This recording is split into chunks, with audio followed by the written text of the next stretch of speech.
Russia's invasion of Ukraine began on February 24th with strikes from land, sea, and air in the largest military assault by one European state on another since World War II.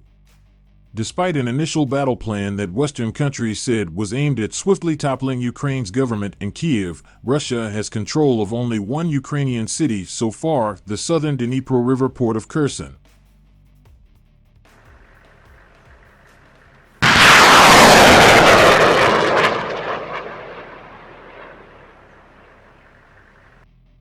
The new MLRS will be the first robotic weapon of this type in the Russian military, reported Sputnik.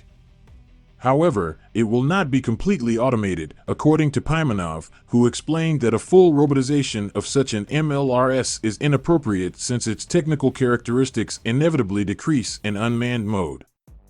Ukraine's armed forces reported on November 5th that they destroyed 6 Russian multiple-launch rocket systems along with a number of military vehicles and other equipment in Donbass.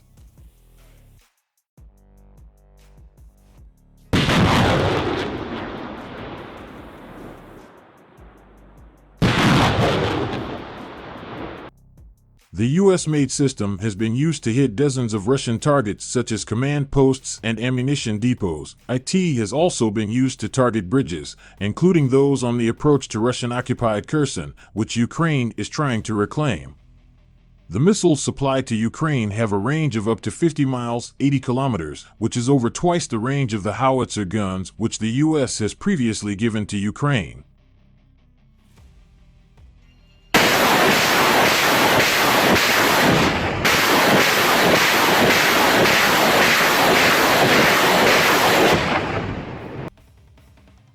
The Ukrainian armed forces have destroyed 7 MLRS outside Chernihivka in the Zaporizhia region.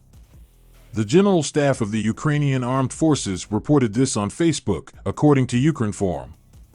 According to the General Staff, at 1800 hours on November 29th, Russian troops continued to focus their efforts on capturing the Donetsk region and seizing the occupied territories, as well as the disruption of operations by the Ukrainian Defense Forces in the Donetsk region.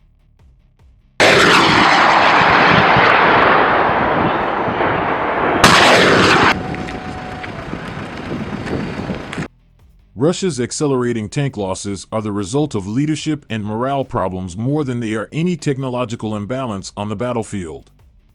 Half of the tanks the Russians have written off since early September were abandoned by their crews and seized by the Ukrainians. The Ukrainian army is blowing up plenty of Russian tanks. It's capturing just as many and adding them to its own order of battle. The Russian army's losses were staggering even before the counteroffensives began in late August and early September. By September 1st, the Russians had lost 994 tanks that outside analysts can confirm, 614 of which were destroyed. That's 5 tanks a day since Russia widened its war on Ukraine in late February.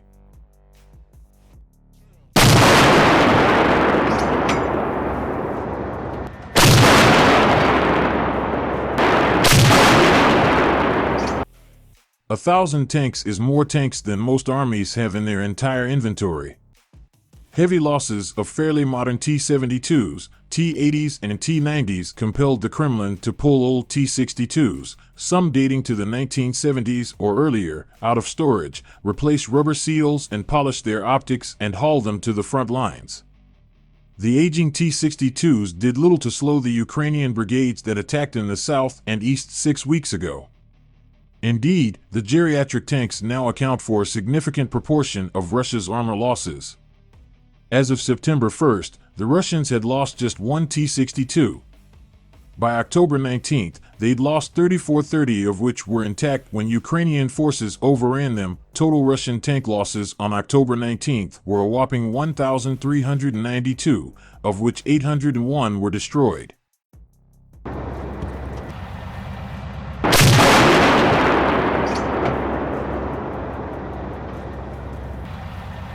By contrast, the Ukrainian army as of September 1st had written off 249 tanks, mostly T-64s. That's a little more than a tank a day for the first 6 months of the war. The Ukrainians' loss rate ticked up only slightly, to 2 tanks a day, as brigades advanced in the south and east. By October 19th, the Ukrainian army had lost just 320 tanks, 176 of them destroyed. The Ukrainians in the last 6 weeks have lost 71 tanks and captured 194. In other words, the counteroffensives have resulted in a net gain in armor holdings for Kyiv. As the war grinds into its 8th month, Russia has fewer modern tanks by the day and Ukraine has more.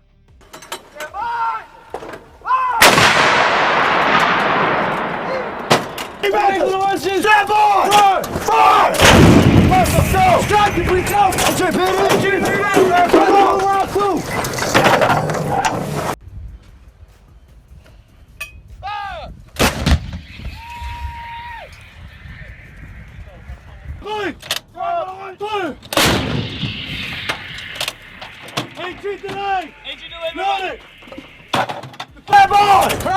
Stand by, command. One ready, Chief. One When ready. Fire! Let's go, next round!